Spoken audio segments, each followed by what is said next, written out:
L'entreprise nous a ouvert ses portes, c'est assez rare. Tournage à la raffinerie de Feyzin, près de Lyon.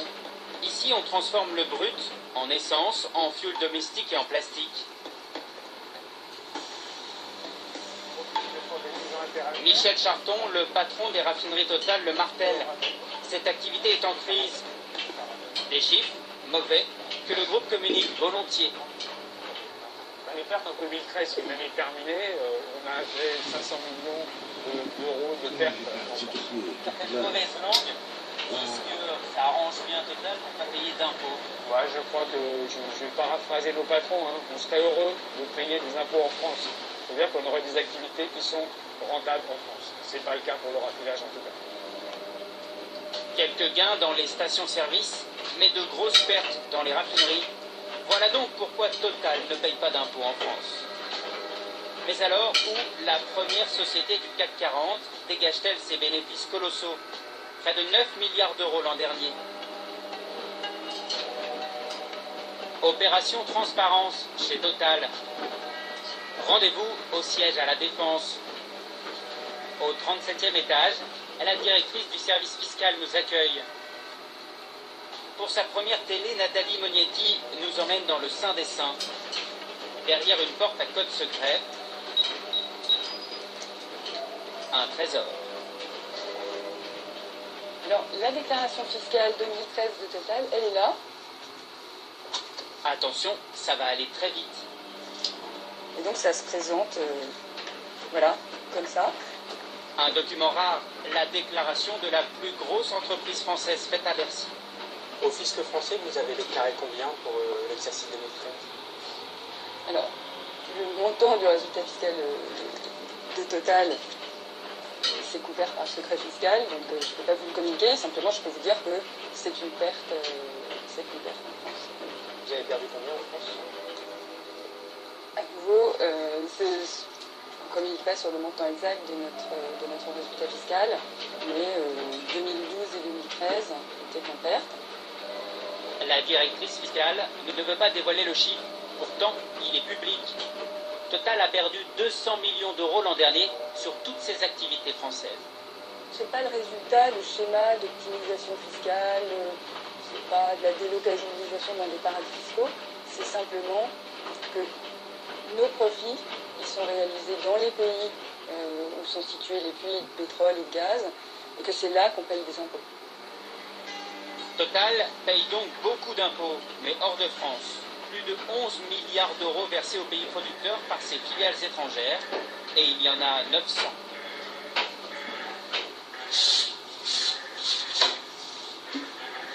Les implantations de Total dans le monde, un vrai casse-tête. Pour s'y retrouver, il faut gratter, et longtemps. Total fait des bénéfices et donc paye des impôts dans les pays riches en ressources. En Afrique principalement, mais aussi dans les pays du Golfe, en Russie ou encore en Amérique du Sud. Mais en cherchant, on a aussi trouvé curieusement des filiales Total sur des îles sans le moindre puits de pétrole, aux Caïmans, aux Bahamas ou encore aux Bermudes. Nous avons fait le voyage Paris-Hamilton, 10 heures d'avion. Le temps d'éplucher le rapport d'activité 2013 du groupe. Pourquoi, par exemple, les sièges sociaux de Total Nigeria, Total Angola ou Total Yémen sont-ils domiciliés aux Bermudes? En tout, 8 filiales installées au beau milieu de l'Atlantique. Si le triangle des Bermudes est une légende, cet archipel est bien considéré comme un vrai trou noir de la finance mondiale. À l'adresse indiquée par Total, une station essence en effet, mais Esso. C'est plutôt en face que cela se passe dans ce bâtiment sans charme. Pas d'enseigne Total. Nous montons au 4e étage.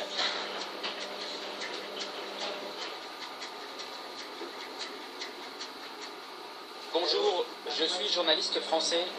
Je cherche des employés de Total. Vous savez, la compagnie pétrolière française. Ici, nous sommes un cabinet d'avocats. Et il y a beaucoup de sociétés domiciliées ici. Nous sommes gentiment invités à patienter dans la salle d'attente. Sur la table, de jolies plaquettes avec des avocats en Bermuda vantent les bienfaits des sociétés offshore. Bref, la panoplie parfaite pour faire de l'optimisation fiscale. C'est donc ici que Total Bermude est domicilié. Pas de salariés de la compagnie, quelques dossiers. Nous sommes dans un cabinet d'avocats qui héberge les plus grandes multinationales. Un seul mot d'ordre, le secret.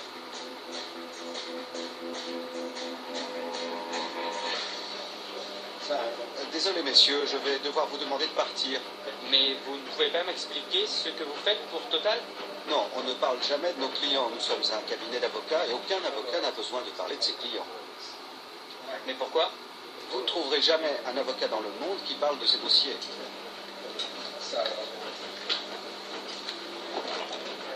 Ok. Que font ces avocats fiscalistes pour le compte du riche pétrolier qui n'a pas une station essence, pas un seul salarié sur l'île? Ce bâtiment n'est donc qu'une boîte aux lettres. C'est un peu la mode à Hamilton.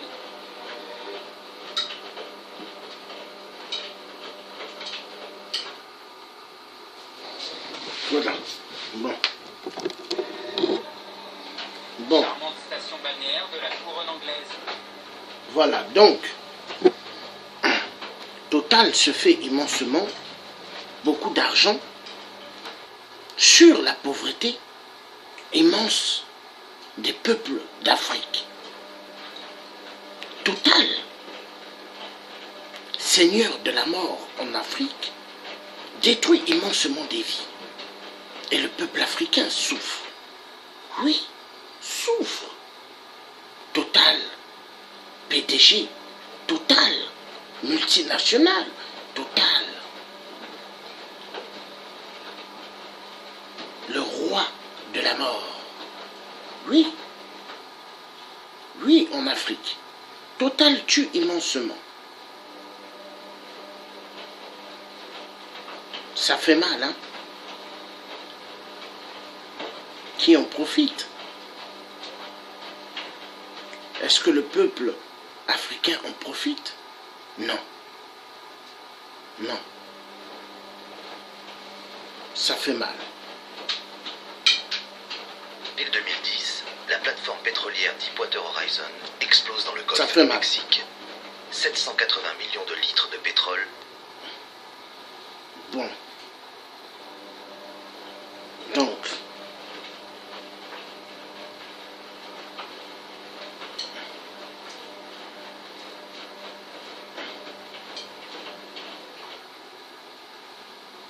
This is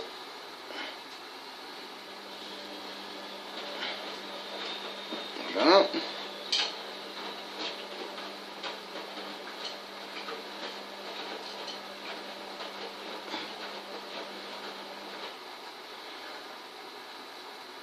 Donc, on reviendra là tout à l'heure, là maintenant.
Donc nous allons suivre l'ancien président qui parlait, Pascal Lissouba.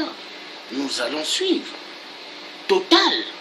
Donc, Elf Aquitaine avant, grande mafia au Congo. Maintenant,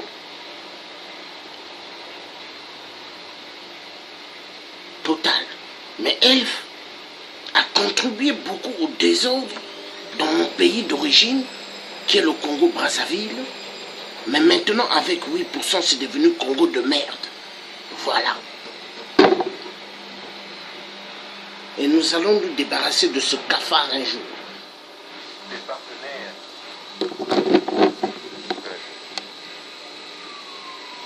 Nobles. Et que nous n'avons jamais cherché à tricher. Et nous avons fait ce qu'il nous fallait faire. Nous avons négocié nos accords avec les pétroliers. Ces négociations sont faites à coup d'arguments et non pas à coup de canon. Nous avons été surpris d'entendre ici ou là que nous avons été corrompus. Il y a plus d'hommes à corrompre. Ce qui nous révélait, on l'a vu. C'est qu'il y a raison.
Français de Elf et les Américains de Chevron, sans problème jusqu'ici. Mais depuis 3 ans, une autre compagnie américaine, l'Oxy, Occidental Petroleum, a passé un contrat très controversé avec le président Lissouba. Cela n'a pas plu aux opérateurs pétroliers français qui étaient dès lors tentés par un retour au pouvoir de Sassou Nguesso. Alors, on dit que nous sommes vendus à d'autres grandes puissances, l'Amérique, etc. L'Amérique a-t-elle besoin de cela pour s'approprier le pétrole du Congo? Leurs n'ont pas ces sous pour ça. Et ils y sont appelés par eux-mêmes. C'est elle qui a appelé Chevron. Chevron est américain. Elle est française. Elle qui a appelé Chevron parce qu'il voulait faire du propre.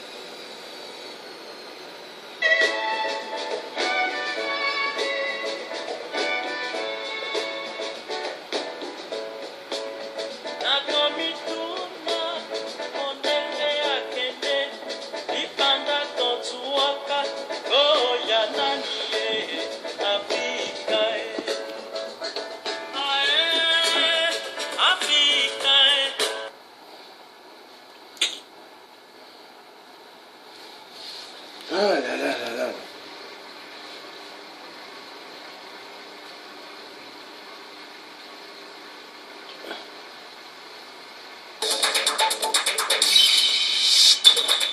J'ai toujours entendu dire qu'Elf était une des vaches à lait de la République.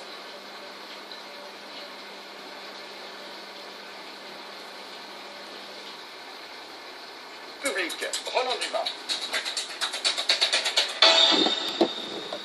Bonsoir, c'est une émission inédite et exceptionnelle que nous vous proposons ce soir puisque nous allons vous raconter la plus invraisemblable affaire politico-financière de ces dernières années, l'affaire Elf.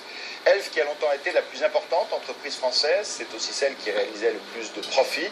Problème, une partie de ces bénéfices aurait été détournée entre 1989 et 1993. 3 milliards de francs, c'est l'estimation en général admise, auraient disparu des caisses de la plus profitable entreprise française.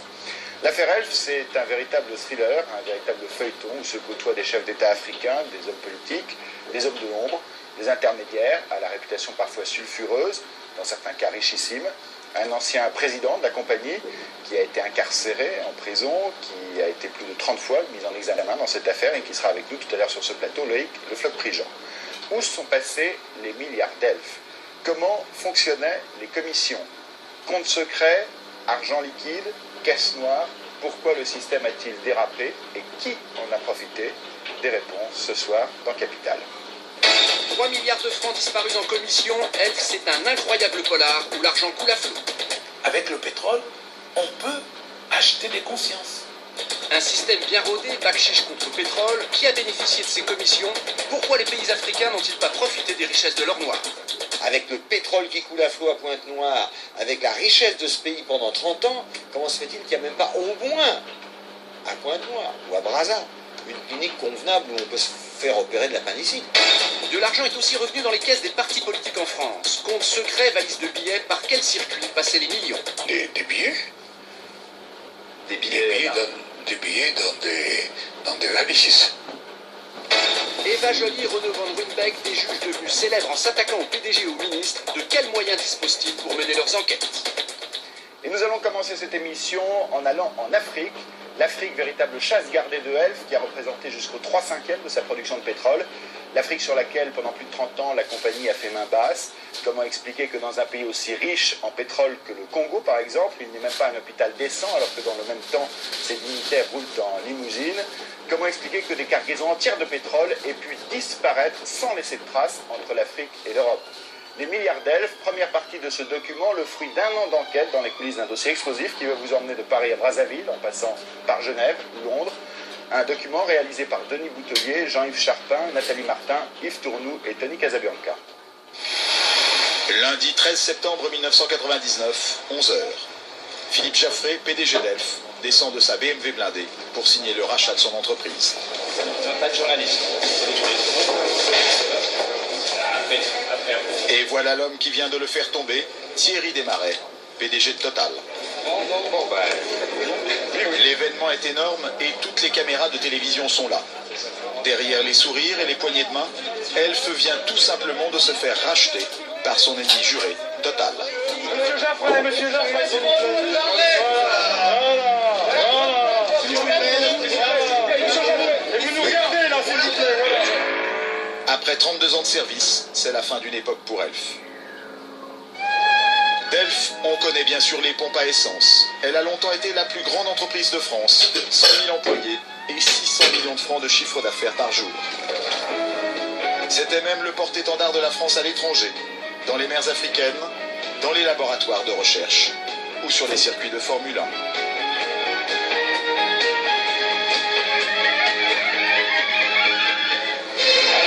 Mais pour beaucoup, si Elf en est arrivée là, c'est qu'elle a aussi abrité le plus grand scandale des 30 dernières années, l'affaire Elf. Elf, l'énergie d'une passion. À l'origine de l'histoire, des millions distribués en toute discrétion par les patrons de l'entreprise. Pour comprendre, nous sommes allés voir l'ancien PDG d'Elf entre 89 et 93, Loïc Le Floch-Prigent, aujourd'hui consultant. Prédécesseur de Philippe Jaffray, il est le seul PDG à accepter aujourd'hui de parler de ces millions qui font scandale, ce qu'on appelle les commissions, des sommes colossales versées à des intermédiaires pour obtenir des contrats. Elles sont justifiées depuis l'origine par le fait que si jamais elles n'existent pas, on ne fait rien. C'est-à-dire, si jamais vous ne voulez pas, si jamais vous ne voulez pas rentrer dans un pays, c'est facile, vous ne payez pas de commission. Exactement, si jamais vous voulez rentrer dans un pays, vous payez une commission. À qui cet argent est-il versé? Par quel circuit secret transite-t-il? Nous nous sommes intéressés à une des plus grosses opérations menées sous le règne de Loïc Le Floch-Prigent au Venezuela, un pays pétrolier d'Amérique du Sud. Nous sommes alors en 1990. Elf cherche à obtenir la concession de 2 champs de pétrole situés dans cette région, l'Orénoque. Problème, les dirigeants d'Elf ne connaissent personne au sein des autorités locales. Il leur faut trouver un entremetteur. Et c'est là qu'entre en scène André Guelfi, fou d'avion et milliardaire. Il a déjà fait ses preuves dans les affaires au Venezuela pour le compte d'autres entreprises françaises comme la Générale des Eaux. Elf fait appel à lui. Alors il me demande d'intervenir pour que je puisse avoir les meilleures zones. Je lui dis écoutez, c'est pas difficile, envoyez vos techniciens là-bas, voyez les zones que vous préférez et moi je me charge avec mes amis et mes relations de vous les faire attribuer. Ce qui compte dans ces affaires, ce sont les relations. La force d'André Guelfi, ça tombe bien, c'est son carnet d'adresses. Au Venezuela, il connaît notamment un amateur de cigares bien introduit dans le pays, un certain Ago de Mirchian. Ago s'occupait beaucoup du Venezuela parce qu'il avait des approches plus qu'intimes avec le président de la République, puisque lui, sa femme était belle-sœur du président de la République. Donc c'est ce qui lui permettait de... Évidemment, d'avoir toutes les portes ouvertes. L'intervention du fameux Ago et d'André Guelfi au Venezuela sera efficace. Grâce à eux, le patron d'Elf réussit même à rencontrer le président vénézuélien, Carlos Andrés Pérez. Et 2 protocoles d'accord sont signés entre Elf et le pays. Ce que personne ne sait alors, c'est que Elf a débloqué une importante somme d'argent à André Guelfi. Un contrat secret est signé, en un seul exemplaire, déposé dans un coffre en Suisse, ce qu'on appelle un contrat de commission. Une commission, c'est de l'argent versé à des intermédiaires qui vont payer des gens influents dans les pays. Et pour payer ces gens influents au Venezuela, Elf dépense rien moins que 20 millions de dollars, 140 millions de francs, à répartir entre différentes personnes, amis du fameux Ago. L'homme à convaincre était bien sûr le président Carlos Andrés Pérez. On apprendra plus tard qu'une partie de cet argent a bénéficié à certains de ses proches. Qu'on le veuille ou non, il faut corrompre ou le ministre du pétrole ou les responsables. Parce que qu'est-ce que vous croyez que les intermédiaires ils font dans ces cas-là? Les intermédiaires, ils essaient, eux, d'obtenir le résultat. Alors, à qui voulez-vous faire croire qu'ils obtiennent les résultats à la sueur du front sans intéresser personne? Verser des commissions pour André Guelfi, ça veut dire corrompre. L'entreprise Elf a versé chaque année jusqu'à 5% de ses investissements à des responsables politiques pour qu'ils lui accordent des marchés dans le monde entier. Derrière ces opérations pétrolières, en mer du Nord, en Russie, au Kazakhstan, au Moyen-Orient, en Afrique, partout, il y a des commissions. Impossible de faire autrement face à la concurrence des autres compagnies pétrolières qui font exactement la même chose. Ils sont obligés de payer. Ils payent. Ils payent, que ce soit en Angola, au Gabon ou n'importe où. On est obligé de payer les chefs d'État ou les responsables. Si vous ne payez pas, vous n'avez que dalle.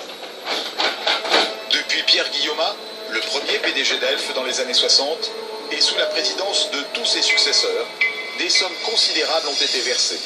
Entre 300 et 800 millions de francs de commission, selon les années.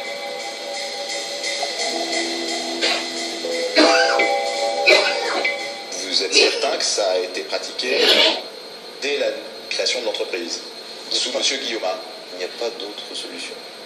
Ça a été continué sous M. Chalandon et sous M. Becker. Oui, et continué sous M. Joffin. Bien sûr, il n'y a pas d'autre solution. Et M. Desmarais continue, il n'y a pas d'autre solution. Payer des bakchiches, les mots comme les montants ne sont évidemment inscrits nulle part dans les documents annuels que publie Elf. Les salariés ne les connaissent pas, les actionnaires non plus. Mais aussi incroyable que cela paraisse, elles ne sont pas secrètes pour tout le monde. Elles sont même légales et avalisées par les plus hautes autorités de l'État au ministère des Finances. Par de très hauts fonctionnaires à la direction des impôts, dans le quartier de Bercy. Jusqu'à une loi votée en l'an 2000, payer des responsables politiques étrangers n'était tout simplement pas interdit. Ça reste quand même un sujet tabou, pas facile à aborder. L'administration pouvait être informée que des commissions servaient à corrompre des agents étrangers.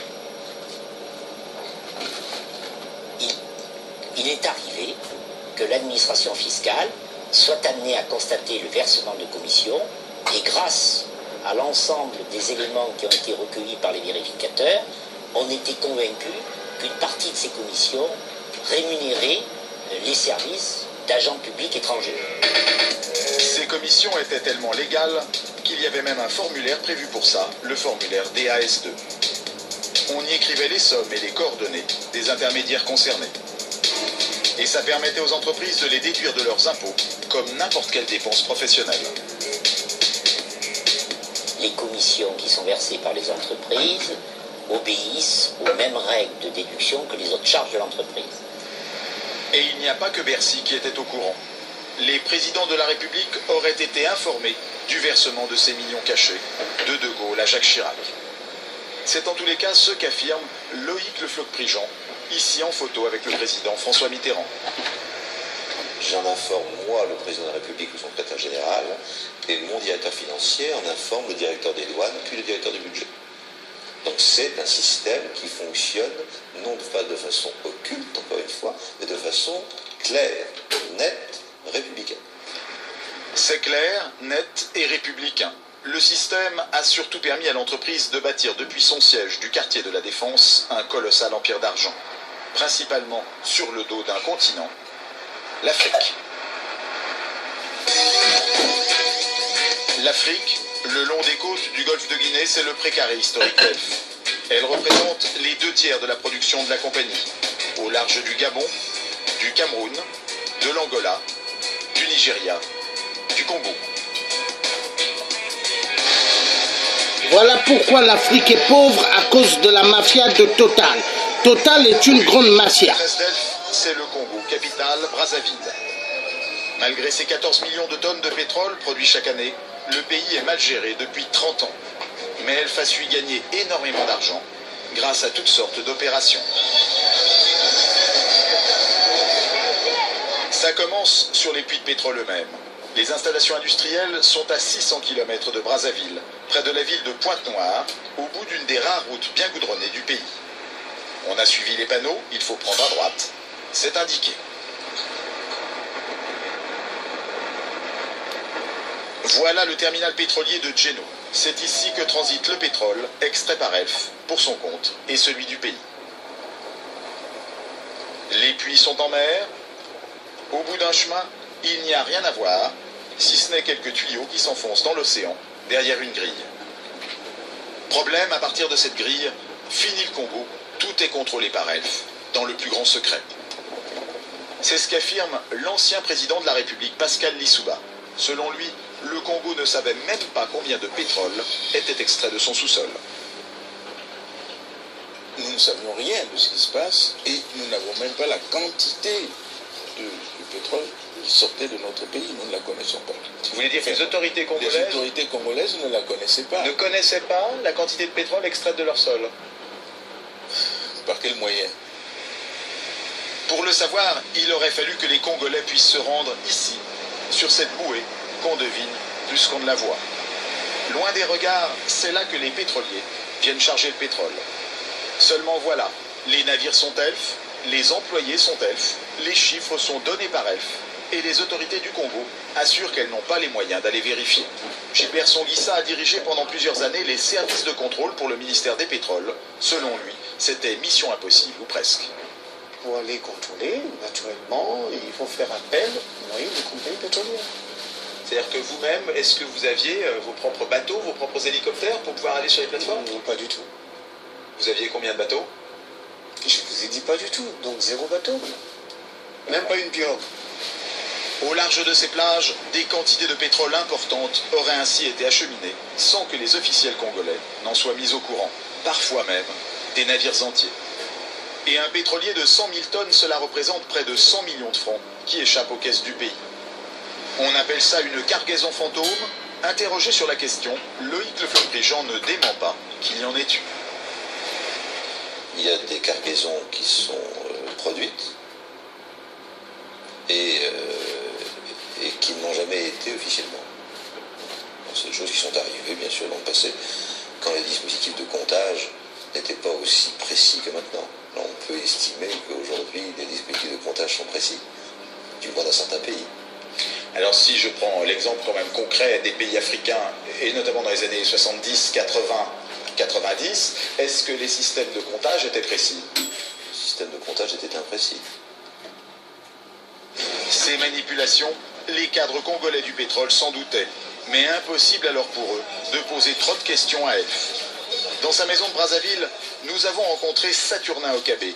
Il a été plusieurs fois en prison pour ses idées politiques et a été écarté de la gestion du pays depuis plusieurs années. Mais dans les années 80, il a été un des grands patrons des pétroles congolais. Selon lui, il n'était pas facile de contester ouvertement l'honnêteté d'Elf et des autres compagnies pétrolières. C'était toujours dangereux de vouloir donner l'impression qu'on n'a pas confiance à tel ou tel opérateur économique. Ça, je dois aussi vous le dire. C'était dangereux. Dangereux pour la personne qui était là.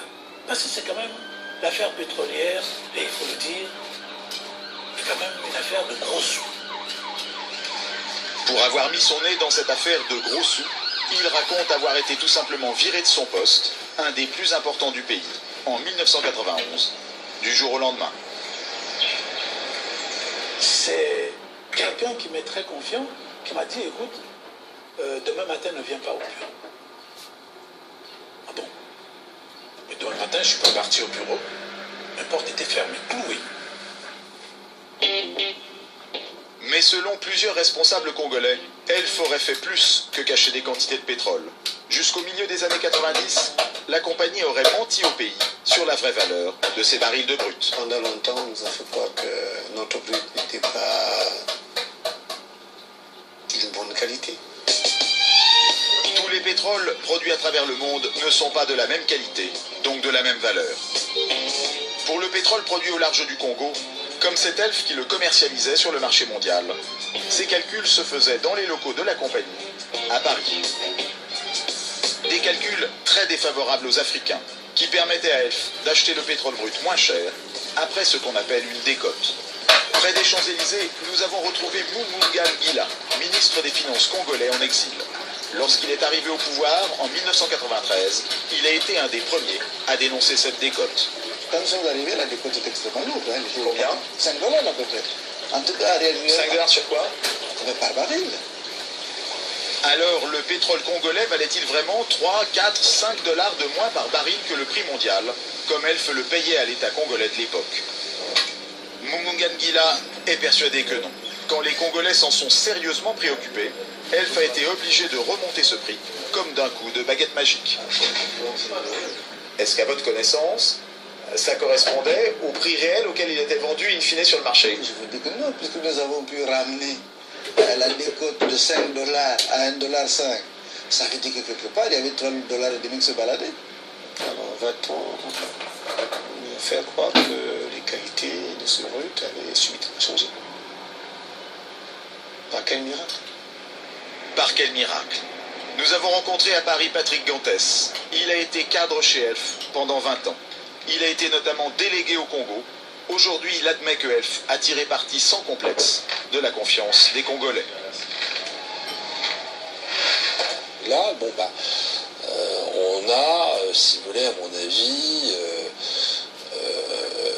utilisé, ou comment dire, un peu la naïveté, je dirais, des dirigeants des pays hôtes, des producteurs. Et ce n'est pas tout. Selon nos interlocuteurs à Brazzaville, la compagnie locale Elf Congo, dont voici les bureaux, ne payait pas ou peu d'impôts. Elf Congo affirmait gagner très peu d'argent, à la grande surprise de la plupart des responsables du pays. Il y a eu des périodes euphoriques, quand il y a une période de boom pétrolier, où je me souviens dans les années 80, entre 80 et 83, vous avez eu le baril qui était allé parfois jusqu'à 40 $. Et le dollar à cette époque coûtait 10 francs. Donc on ne peut pas dire que c'est petit de l'argent dans un contexte aussi favorable. Mais en revanche, la société présentait dans son Voilà pourquoi le Gabon va mal, le Cameroun, le Congo-Brazza, le Congo-RDC, toute l'Afrique, à cause de la mafia de Total. Total, c'est une grande mafia. Une grande mafia exactement comme la France-Afrique de mer. En Suisse ou en France. Une idée qui remonterait au premier directeur financier de la compagnie. On va faire le gain minimum à la filiale, si vous voulez, pour en faire profiter le maximum les structures centrales. En limitant les gains de la filiale, quelles conséquences pour le pays producteur? C'est que l'impôt est moindre, la recette fiscale est moindre. Et ça joue sur des montants importants? Oui. Nous sommes confrontés à des difficultés telles qu'à certaines périodes, on s'est retrouvé avec des recettes de 10 000 francs ou 7 000 francs par mois. Des recettes? Des recettes pétrolières. 10 000 francs de recettes pétrolières? 10 000 francs français de recettes pétrolières ou 7 000 francs. Au pire, on a eu 7 000 francs français de recettes pétrolières mensuelles. Résultat de 30 ans de mauvaise gestion et d'économie pétrolière, le pays est surendetté. Aucun banquier ne veut lui prêter, alors c'est Elf qui va lui servir de banquier. Au Congo, par exemple, la compagnie a prêté sur 3 ans entre 92 et 95 plus de 4 milliards de francs, à des taux très élevés. Entre Congo, Gabon et Cameroun, ces préfinancements auraient rapporté beaucoup d'argent à la compagnie. Est-ce qu'on peut estimer combien rapportaient ces préfinancements à la compagnie ou quelle part de ses profits ont pu représenter? Moi je dirais au bas mot 4-5 milliards. Une chose est sûre, comme dans beaucoup de pays du tiers-monde producteurs de pétrole, l'or noir n'a pas profité aux Congolais. Pour ceux qui ont du travail, le salaire ne dépasse pas 200 francs par mois. Toutes les maisons n'ont pas l'eau courante et on vend l'eau dans la rue, dans des sachets. En dehors de quelques grandes avenues, il n'y a pas de trottoir, pas de goudron. Les enfants ne vont pas tous à l'école, il n'y a pas assez de place. On est loin de l'opulence des Émirats du Golfe Persique. Pour s'en convaincre, il suffit d'aller à l'hôpital militaire de Brazzaville, le seul en état de fonctionner de la ville. Aujourd'hui, c'est branle-bas de combat. Une mission humanitaire, le Comité international pour la renaissance de Brazzaville, arrive de France avec des médecins et du matériel. 71 colis en tout. Et il y en a besoin. Ici, on manque de tout, à commencer par les outils. Vous amenez même les outils avec vous? Oui, on a ça là. Non, on leur laisse tout sur place. Oui, parce qu'il y a rien là, peut-être des étagères. Il y a des étagères, mais il n'y a rien dessus. Il n'y a rien du tout. Il n'y a pas même une ampoule électrique de rechange, ni d'ailleurs de matériel chirurgical. Il n'y a pas de moyen, ne serait-ce que les fils, en dehors des fils ou du matériel qu'on laisse en place. Il n'y a pas de fil pour opérer les gens, pour les recoudre. Non, les malades sont obligés d'aller acheter leurs fils. Monsieur Gatchono Obami. Et pourtant des malades, il y en a. Plus d'une centaine font la queue depuis des heures pour venir consulter les médecins venus de Paris. Monsieur Ndongo, de quoi vous vous plaignez, monsieur? Je sens une douleur ici. Oui. Et ça fait très longtemps que vous avez mal? Ça fait combien de temps? Ouais, 3 ans. Hein. Je crois qu'aujourd'hui, on n'a pas les moyens de pouvoir vous opérer ici, derrière, sur la colonne vertébrale. Hein. C'est difficile, je crois qu'il faut mieux s'occuper de tout ce qui est problème de fracture. Le monsieur en bleu qui boite ne sera pas opéré. Les médecins se concentrent sur les cas d'urgence. Cette dame est arrivée au bord de la mort.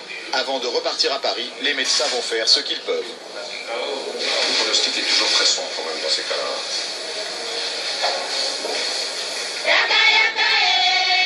L'argent du pétrole n'est pas à l'hôpital. Et pourtant, il n'est pas perdu pour tout le monde. Et d'abord, pour les hommes au pouvoir. Ce jour-là, le président de la République tient un meeting politique dans le quartier de ses supporters, au nord de Brazzaville. Escorté d'une douzaine de motards dans sa Mercedes blindée, il vient se faire acclamer par les gens de son ethnie.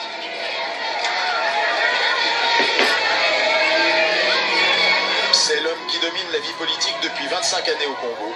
C'est l'interlocuteur numéro 1 des pétroliers, Denis Sassou Nguesso.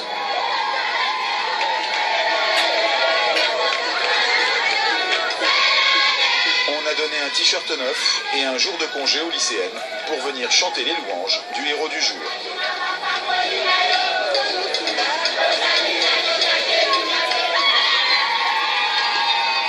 Pourquoi vous êtes là? Pourquoi le président? Et normalement, vous faites quoi aujourd'hui? Vous êtes à l'école?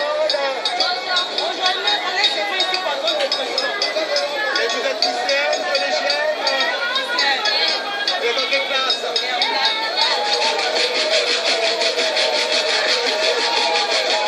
Ne pas trop se fier à la foule en délire, tout le monde n'est pas invité.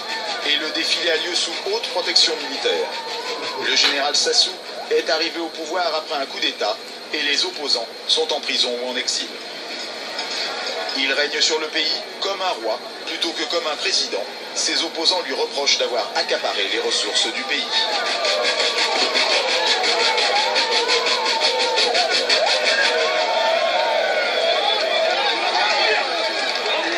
Il s'est approprié le Congo comme un rente personnelle. Donc je pense que c'est le Congo, c'est sa propriété. Mais vous savez très bien que comme M. Sassou était en France ici, quand il faisait le couvert à ses amis, il disait le pétrole du Congo c'est mon pétrole. Donc il se comporte comme tel, comme c'est son pétrole. Ce n'est pas le pétrole du Congo et du Congolais, c'est le sien. Comme à chaque fois qu'il se déplace, le président monarque est accompagné de sa cour. 2 millions de Congolais vivent dans la misère, quelques milliers d'entre eux roulent carrosse sans complexe. Ces 4x4 climatisés flambant neufs, des Toyota, tous les mêmes, valent 600 000 francs pièce. Voici par exemple le ministre des Hôpitaux, accompagné de son épouse. Bonjour, monsieur le ministre. Vous allez-vous? Voilà, merci beaucoup. Pour accueillir tout ce beau monde, la présidence de la République a même engagé les hôtesses d'une agence de communication. Pour l'occasion, on a déroulé le tapis rouge dans la poussière. Comme quelques confrères africains célèbres, Mobutu ou Omar Bongo, le président lui-même a amassé une importante fortune personnelle à Paris. Il a bodé, il a un hôtel particulier à Avenue Rap, il a une propriété au Vésinet, il a bien beaucoup d'autres. Il a acheté ça comment? Voilà ces appartements de l'avenue Rap, dans un des plus beaux quartiers de Paris. Et ici, au Vésinet, une propriété qui vaut plusieurs dizaines de millions de francs. Il était payé comment pour acheter tant de propriétés en France? Et ailleurs? Si le président Sassou est devenu riche, c'est grâce à un système que connaît bien un homme. Le voici filmé lors du procès d'Humain de Viéjoncourt. Ce visage de pierre, c'est André Tarallo, 72 ans, énarque, entré dans la compagnie en 1967, directeur général, l'homme qui a servi tous les patrons d'Elf. L'homme qui a fait la réussite de l'entreprise en Afrique, un homme aussi discret qu'indispensable. On sentait toujours la présence d'Arallo dans toutes les décisions qui étaient prises au niveau pétrolier. Pour gagner autant d'argent en Afrique, Elf a dû s'assurer à chaque fois l'appui du chef de l'État concerné et de ses proches. Monsieur Tarallo l'expliquera au juge d'instruction plus tard. il a fait attribuer des centaines de millions de francs de commission à différents chefs d'État africains, comme ailleurs dans le monde. Denis Sassou Nguesso, ici en photo avec lui, fait bien sûr partie des heureux bénéficiaires. Plus inhabituel, M. Taralo a détaillé un incroyable système d'intéressement personnalisé, ce qu'il appelle les abonnements. Chaque fois qu'un baril de pétrole était extrait au Congo, comme de l'Angola ou du Gabon, entre 4 et 7 francs étaient reversés personnellement au chef de l'État. Cela fait quelques centimes par litre, multiplié par des centaines de millions de litres, cela fait beaucoup d'argent pour le président de la République.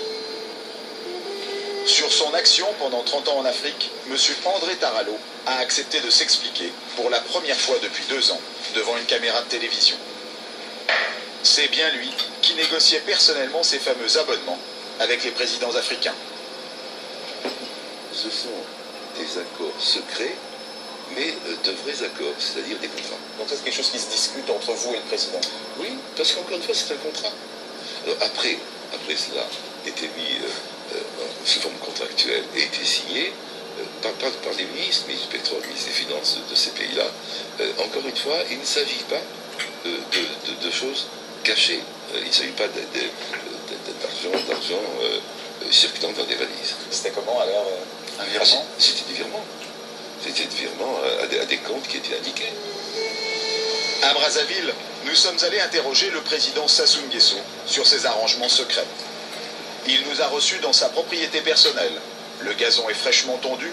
Avant de l'interviewer, il faut passer le filtre de sa dizaine de conseillers personnels.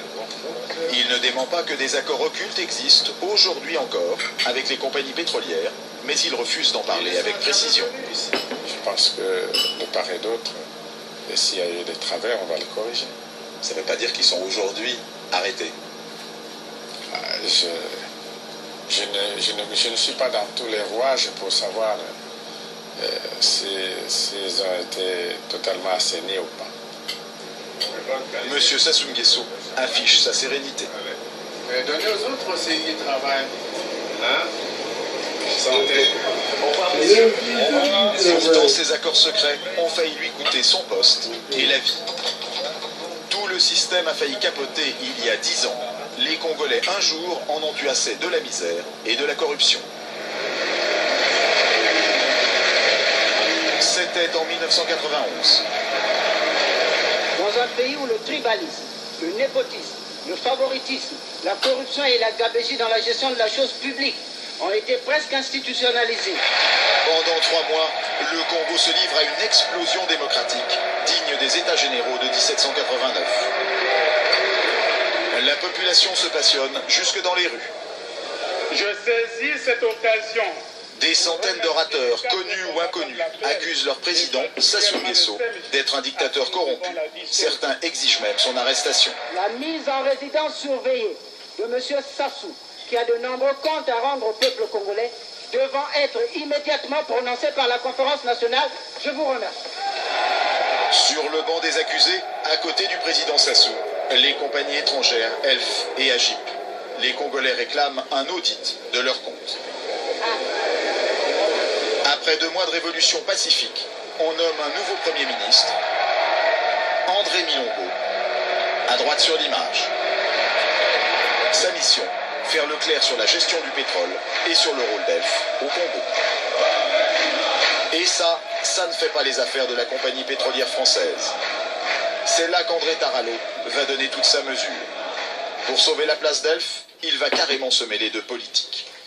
Mungunga Ngila s'en rappelle parfaitement. Il était à l'époque un des partisans du nouveau régime. Elf a dégainé son arme habituelle, l'argent. Ils ont quand même payé le chef d'état-major général de l'époque pour qu'il fasse un coup d'état contre nous. Qui ça? Monsieur Mokoko. Ce général Mokoko, chef d'état-major et ami du président Sassou, André Taralo le rencontre lui-même à Paris, quelques semaines avant son coup d'état. Pour achever de le motiver, des hommes d'Elf se rendent même quelques jours plus tard à Brazzaville, avec un argument très consistant. Il y avait un certain nombre d'espèces en liquide. À mon avis, pas de quoi équiper un bataillon, mais peut-être s'acheter un chalet consistant en sport d'hiver. Patrick Gantès était présent ce jour-là à Brazzaville Destiné au général congolais, il y avait 2 millions de francs rangés dans un sac. Je me souviens parfaitement de la texture du sac. C'était un sac écossais. Et ce sac est arrivé, je ne sais plus de quelle façon, jusqu'au bureau du directeur de la filiale. Par contre, ce que je me souviens très bien, nous étions tous en cercle et que tout le monde donnait des coups de pied dans le sac pour le faire sciemment atterrir dans les pieds du directeur de la filiale. Et premier réflexe du directeur de la filiale, c'est qu'est-ce que je vais pouvoir bien en faire. Il était quand même très très ennuyé. Alors qu'est-ce que vous avez fait? Je suppose qu'on l'a remis à la personne qui l'attendait. Malgré cet argent, le coup de force du général Mokoko échouera finalement. En parallèle, Elf a déjà sorti une autre carte. Pour empêcher à tout prix l'audit de ses comptes, la compagnie aurait tenté d'acheter l'amitié du nouveau Premier ministre André Milongo. Ce document interne d'Elf, sur lequel figure le nom de M. Tarallo, décrit l'opération.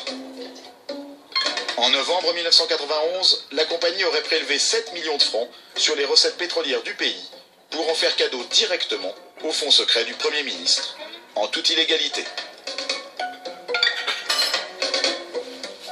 C'est un détournement. Ils vont le financer sur la base de quoi? Ben, c'est ce qui est écrit sur cette note. C'est pourquoi je vous dis, c'est un détournement. André Milongo dément connaître l'existence d'un tel contrat. Selon lui, rien dans ce document n'indique qu'une somme lui a été remise. Et il n'y a pas que cette histoire. Lorsque des élections présidentielles s'annoncent quelques mois plus tard, la compagnie aurait financé la campagne du candidat Pascal Lissouba. Elle va lui donner environ 1 million de francs. C'est en cash. Mais bien entendu, c'est évident. Vous ne laissez aucune trace, même pas mes empreintes digitales. Selon Pascal Lissouba, l'épisode se passe à Paris, dans des bureaux près des Champs-Élysées. Il affirme que l'homme qui lui aurait remis l'argent dans une serviette n'est autre qu'André Tarallo. L'homme d'Elf ne perd pas de vue son objectif, empêcher toute commission d'enquête et tout audit contre Elf. Alors il m'a dit, mais si vous gagnez, que faites-vous? J'ai dit, je vais faire l'audit. Alors il s'est mis à rire. C'était un des candidats qui me paraissait les plus importants et un de ceux qui avait le plus de chances de l'emporter. Et effectivement, il a gagné. Et vous, lui, se souvient être venu chercher une enveloppe? Écoutez, vraiment, je vous l'assure, ce n'est pas moi qui lui ai donné. Quelques mois plus tard, après une élection triomphale et une épreuve de force avec Elf, le président Lissouba réussira à obtenir de meilleures conditions pétrolières pour son pays. Mais l'audit des comptes de Elf n'aura jamais lieu. André Tarallo aura eu gain de cause. L'influence d'Elf et de son monsieur Afrique est impressionnante. Lorsqu'une guerre civile éclate dans le pays en 1997, on lui prête d'intervenir directement dans le cours de l'histoire. Selon plusieurs responsables, c'est lui-même qui aurait joué les entremetteurs dans Voilà comment la France se tue en Afrique pour le trafic de pétrole, la grande mafia. Vous n'avez pas d'aviation, je connais quelqu'un qui peut vendre des avions. M. Lissouba a accepté. Ça peut paraître incroyable, M. Tarallo, il s'occupait de pétrole. M. Tarallo était plus ou moins conseiller de M. Lissouba, donc c'est normal. S'il était de bonne foi, il travaillait pour aider son ami, mais s'il était de mauvaise foi, il travaillait pour avoir de l'argent pour lui. Et dans ce cas-là? Ben écoutez, si on achète des armes, je peux avoir des prix qui l'intéressent, lui pour cultiver quelque chose de passage, il l'a fait. Une information que dément formellement M. Tarallo.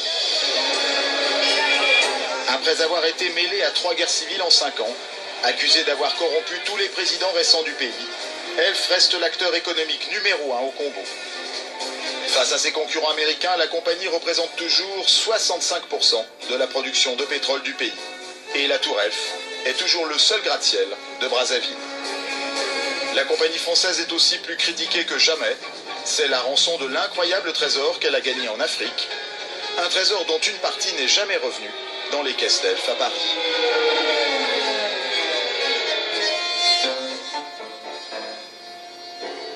Alors ce document continue dans un instant, c'était la première partie. Loïc Le Floch-Prigent, bonsoir. Bonsoir. Merci d'être avec nous, vous le serez pendant une partie de cette émission. Vous avez été pendant 4 ans président de ELF, vous avez été président au cours de ces 4 ans d'ailleurs, la valeur de ELF a doublé, ses réserves de pétrole et sa production également, mais vous avez aussi été le premier grand patron à avoir été incarcéré.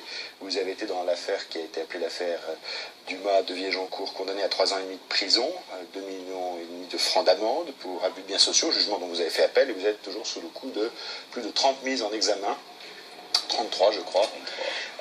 Alors là, on vient de voir en Afrique un système qui est très clair, de corruption généralisée. On voit aussi que c'est un continent pauvre et un pays pauvre. Alors c'est vrai que le Congo a subi aussi une guerre civile ces dernières années qui explique une partie sans doute de cette pauvreté. Quand vous étiez président de ELF, c'était aussi au moment où il y a eu ce renversement démocratique au Congo, où la compagnie avait à l'époque des intérêts évidents, dont on voit dans ce reportage qu'elle a cherché à les préserver. Quel rôle avez-vous joué? Est-ce que vous avez cherché, comme on vient de le voir dans ce reportage, à préserver ces intérêts? Il est clair que le rôle d'un président de groupe pétrolier est de préserver les intérêts de sa compagnie comme tout autre. Mais donc, je considérais... En cautionnant des tentatives de coup d'État et des choses de ce type? Non. Qui ont été absolument avérées et démontrées. Alors, j'ai expliqué dans le livre que j'ai écrit qu'effectivement, il y avait eu volonté de l'État et que j'avais arrêté cette volonté. Quand j'ai expliqué bien ce qui s'est passé. Quand vous allez voir les dignitaires africains, quand vous alliez les voir, vous faisiez comme si de rien n'était. On cautionne quand même ce système. Qu'est-ce qu'on peut faire concrètement? On ne le cautionne pas. Votre responsabilité. Ma responsabilité, c'est d'essayer de voir quels sont les programmes de développement que je peux faire avec les dirigeants des pays, avec les pays, et de voir comment l'argent qui va dans ces programmes est effectivement utilisé à ça. C'est ce que j'ai fait, et pas dans la poche des uns et des autres. Et c'est très difficile parce que c'est une habitude qui a été prise, une mauvaise habitude. Une dernière question avant de voir la suite de ce document. Un permis de corrompre, on l'a vu dans ce reportage, les commissions ont été légales, la possibilité de corrompre même via des intermédiaires des responsables étrangers jusqu'en l'an 2000. Depuis, c'est pénalement répréhensible et on peut être même emprisonné si on se livre à cette pratique. Est-ce que malgré tout, cela continue? Oui, tout à fait, cela continue. C'est-à-dire par d'autres méthodes, c'est plus compliqué, puisqu'il y a eu... C'est-à-dire qu'on crée des sociétés à l'intérieur des pays et que ces sociétés sont partenaires des pétroliers. Par conséquent, elles reçoivent de l'argent correspondant à un travail qu'elles ne font pas. Enfin, mais les méthodes sont nombreuses. Ne croyez pas que les Américains nous attendent pour avoir des méthodes très tordues pour faire exactement la même chose que nous. Alors des méthodes tordues, on va en voir dans un instant avec la suite de ce document, parce que l'argent d'ELF n'a pas été perdu pour tout le monde. Valise d'argent liquide, retour d'une partie des commissions en France, par quel circuit occulte et qui en a profité, vous allez le voir dans un instant, après une page de pub. À tout de suite. L'argent d'ELF est aussi revenu dans les caisses des partis politiques en France. Par quel circuit passaient les millions? Ils sont juges, ils ont osé s'attaquer aux ministres et aux PDG. Quels sont leurs moyens?